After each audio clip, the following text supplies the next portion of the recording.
ಮಾಜಿ ಮುಖ್ಯಮಂತ್ರಿ ಹಾಗೂ ಹಾಲಿ ಪ್ರತಿಪಕ್ಷದ ನಾಯಕ ಸಿದ್ದರಾಮಯ್ಯ ರಾಷ್ಟ್ರ ರಾಜಕಾರಣಕ್ಕೆ ಹೋಗ್ತಾರಾ? ಇವತ್ತು ಇದ್ದಕ್ಕಿದ್ದಂತೆ ಅವರು ಎಐಸಿಸಿ ಅಧ್ಯಕ್ಷೆ ಸೋನಿಯಾ ಗಾಂಧಿ ಈ ಆಫರ್ ಅನ್ನು ಕೊಟ್ಟಿದ್ದಾರೆ. ಇಂಥದ್ದೊಂದು ಚರ್ಚೆ ಈಗ ಶುರುವಾಗಿದೆ. ಯಾಕೆ ಚರ್ಚೆ ಆಗ್ತಿದೆ ಅನ್ನೋ ಎಕ್ಸ್ಕ್ಲೂಸಿವ್ ಸ್ಟೋರಿ ಇದೆ. ರಾಷ್ಟ್ರ ರಾಜಕಾರಣಕ್ಕೆ ಬರಲು ಮೇಡಂ ಬುಲಾವ್. ರಾಷ್ಟ್ರ ರಾಜಕೀಯಕ್ಕೆ ಸಿದ್ದರಾಮಯ್ಯ ಹೋಗ್ತಾರಾ? ಕಳೆದ 3 ವರ್ಷಗಳಿಂದಲೂ ಸಿದ್ದರಾಮಯ್ಯ ರಾಷ್ಟ್ರ ರಾಜಕಾರಣಕ್ಕೆ ಹೋಗ್ತಾರೆ ಅನ್ನೋ ಚರ್ಚೆಗಳು ನಡೀತಾನೆ ಇದೆ. ಈಗ ಅಧಿಕೃತವಾಗಿ ಎಐಸಿಸಿ ಅಧಿನಾಯಕಿ ಸೋನಿಯಾ ಗಾಂಧಿ ಅವರೇ ಸಿದ್ದರಾಮಯ್ಯರನ್ನ ದೆಹಲಿಗೆ ಕರೆಸಿಕೊಂಡು ರಾಹುಲ್ ಗಾಂಧಿ ಸಮ್ಮುಖದಲ್ಲೇ ರಾಷ್ಟ್ರ ರಾಜಕಾರಣಕ್ಕೆ ಆಹ್ವಾನ ಕೊಟ್ಟಿದ್ದಾರೆ. ಆದರೆ ಸಿದ್ದರಾಮಯ್ಯನವರು ರಾಷ್ಟ್ರ ರಾಜಕೀಯಕ್ಕೆ ಬರಲ್ಲ ಅಂತ ನಯವಾಗಿ ತಿರಸ್ಕರಿಸಿದ್ದಾರೆ. ರಾಷ್ಟ್ರ ರಾಜಕಾರಣಕ್ಕೆ ನಿಮ್ಮನ್ನು ಆಹ್ವಾನ ಮಾಡಿ ಇಲ್ಲ, ಸುಳ್ಳು. ಅದೇನು ಚರ್ಚೆ ಮಾಡಲಿಲ್ಲ. ನನಗೆ ಹಿಂದೆನೇ ರಾಹುಲ್ ಗಾಂಧಿ ಅವರು ಜನರಲ್ ಸೆಕ್ರೆಟರಿ ಆಗು ಅಂತ ಹೇಳಿದರು.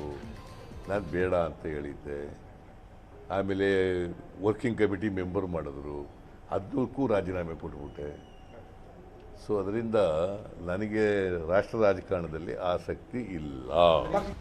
ಸಾಮಾನ್ಯವಾಗಿ ರಾಜ್ಯ ಕಾಂಗ್ರೆಸ್ ನಾಯಕರು ಎಐಸಿಸಿ ಅಧ್ಯಕ್ಷರನ್ನ ಭೇಟಿ ಮಾಡಬೇಕಂದ್ರೆ ಟೈಮ್ ತಗೊಂಡು ಬರಬೇಕು. ಆದರೆ ಸೋನಿಯಾ ಗಾಂಧಿ ಅವರೇ ಖುದ್ದಾಗಿ ಸಿದ್ದರಾಮಯ್ಯನವರನ್ನ ಕರೆಸಿಕೊಂಡು ರಾಷ್ಟ್ರ ರಾಜಕಾರಣಕ್ಕೆ ಆಹ್ವಾನ ಕೊಟ್ಟರು. ಪಂಜಾಬ್, ಛತ್ತೀಸ್ಗಢದಲ್ಲಿ ಕಾಂಗ್ರೆಸ್ನಲ್ಲಾಗಿರುವ ಭಿನ್ನಮತ, ಮಣಿಪುರದಲ್ಲಿ ಕಾಂಗ್ರೆಸ್ ಅಧ್ಯಕ್ಷರನ್ನ ಬದಲಿಸಬೇಕೆಂಬ ಕೂಗು, ಮುಂಬರುವ ಉತ್ತರ ಪ್ರದೇಶ ಚುನಾವಣೆಗಳ ಜೊತೆ ಸಾಲು ಸಾಲು ಚುನಾವಣೆಗಳಿಗೆ ಪಕ್ಷ ರೆಡಿಯಾಗ್ತಾ ಇದ್ದು ಎಐಸಿಸಿ ಪುನರ್ರಚನೆ ಮಾಡಲು ಸೋನಿಯಾ ಗಾಂಧಿ ನಿರ್ಧರಿಸಿದ್ರು. ಆಗ ರಾಷ್ಟ್ರ ರಾಜಕಾರಣಕ್ಕೆ ಬರುವಿರಾ? ಎಐಸಿಸಿ ಪುನರ್ರಚನೆ ಬಗ್ಗೆ ನಿಮ್ಮ ಅಭಿಪ್ರಾಯ ಏನು? ರಾಷ್ಟ್ರ ರಾಜಕಾರಣಕ್ಕೆ ಬರ್ತೀರಾ ಅಂದ್ರಂತೆ. ಆಗ ಸಿದ್ದರಾಮಯ್ಯ, ನನಗೆ ರಾಜ್ಯ ರಾಜಕಾರಣವೇ ಕಂಫರ್ಟ್ ಆಗಿದೆ ಅಂದಿದ್ದಾರೆ. ಸೋನಿಯಾ ಗಾಂಧಿ ಅವ್ರ ಜೊತೆ ಭೇಟಿ ಮಾಡಿದ್ದೀವಿ, ಕರೆದಿದ್ರು, ಭೇಟಿ ಮಾಡಿದ್ದೀನಿ. ಈ ಉಪಚುನಾವಣೆಗಳು, ಕಾಂಗ್ರೆಸ್ನ ಸಂಘಟನೆ ಬಗ್ಗೆ ಇವೆಲ್ಲ ಮಾತಾಡಿದ್ದೀನಿ.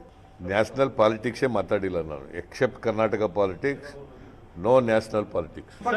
I am confining to Karnataka politics. ಸಿದ್ದರಾಮಯ್ಯರನ್ನ ರಾಷ್ಟ್ರ ರಾಜಕಾರಣಕ್ಕೆ ಕರೆಸಿಕೊಳ್ಳಿ. ಹೈಕಮಾಂಡ್ ನಾಯಕರಿಗೆ ಡಿಕೆಶಿ ಹಾಕ್ತಿದ್ದಾರಾ ಒತ್ತಡ? ಡಿಕೆ ಶಿವಕುಮಾರ್ ಮೊನ್ನೆ ದಿಢೀರ್ ಅಂತ ದೆಹಲಿಗೆ ಹೋಗಿ ಬಂದಿದ್ರು. ಇದಾದ್ಮೇಲೆ ಸಿದ್ದರಾಮಯ್ಯರನ್ನ ರಾಷ್ಟ್ರ ರಾಜಕಾರಣಕ್ಕೆ ಬರಲು ಆಹ್ವಾನ ಕೊಟ್ಟಿದ್ದಾರೆ. ಹೈಕಮಾಂಡ್ಗೆ ಡಿಕೆಶಿ ಒತ್ತಡ ಹಾಕಿದ್ದಾರೆ ಅನ್ನೋ ಗುಸುಗುಸು ಕಾಂಗ್ರೆಸ್ ವಲಯದಲ್ಲಿದೆ. ಮುಂದಿನ ಸಿಎಂ ಆಗೋಕೆ ಸಿದ್ದರಾಮಯ್ಯನವರೇ ಅಡ್ಡಿ ಆಗಿರೋದ್ರಿಂದ ಡಿಕೆಶಿ ಅವರೇ ಇಂಥದ್ದೊಂದು ಪ್ಲಾನ್ ಮಾಡಿದ್ದಾರೆ ಅನ್ನೋ ಚರ್ಚೆನೂ ಆಗ್ತಾ ಇದೆ. ಇದಕ್ಕೆ ಪುಷ್ಟಿ ಕೊಡುವಂತೆ ಸೆಪ್ಟೆಂಬರ್ 15ರಂದು ವಿಧಾನಸಭೆ ಕಲಾಪದಲ್ಲೂ ಡಿಕೆಶಿ ಹೆಸರೇಳದೆ ಸಿದ್ದರಾಮಯ್ಯರ ಕಾಲೆಳೆದಿದ್ರು ಬಿಜೆಪಿ ನಾಯಕರು. ಏನು ಅವರನ್ನು ಪಾರ್ಲಿಮೆಂಟ್ ಕಳಿಸಬೇಕು ಅಂತ ನಿಮ್ ಇಷ್ಟ ಇದೆಯೋ ಏನು? ಮಾಧುಸ್ವಾಮಿ ಅವರದ್ದು ಗುಟ್ಟಿ ಏನಿದೆ ಅಂತ? ಇಲ್ಲ, ನಮ್ಗಿಲ್ಲೇ ಇರ್ಬೇಕು. ನನಗೆ ಬಹಳ ಸಂತೋಷ. ನನಗೆ ಅವರು ಒಳ್ಳೆ ಈ ನಮ್ಮ ಈಶ್ವರಪ್ಪ ಇದಾರಲ್ಲ, ಅವ್ರು ಇನ್ನೂ ಬೇಡ ಅಂತಂದ್ರು. ಅವರು ನಾನು ಹೇಳಕ್ಕಿಂತ ಮುಂಚೆ ಹೃದಯ ಮುಟ್ಕೊಂಡು ಹೇಳ್ರಿ, ಹಂಗೆ ಹೇಳ್ಬೋದಾ? ನಾನು ಆಂತರಿಕವಾಗಿ ಎನಿವೆ ನಾನು ಪಾರ್ಲಿಮೆಂಟ್ಗೆ ಹೋಗ್ಬೇಕು ಅಂತ ಪ್ರಯತ್ನ ಮಾಡಿದೆ ಅಧ್ಯಕ್ಷರೇ. ಅದು 2 ಸಾರಿ ಸೋತ್ಬಿಡೋದ.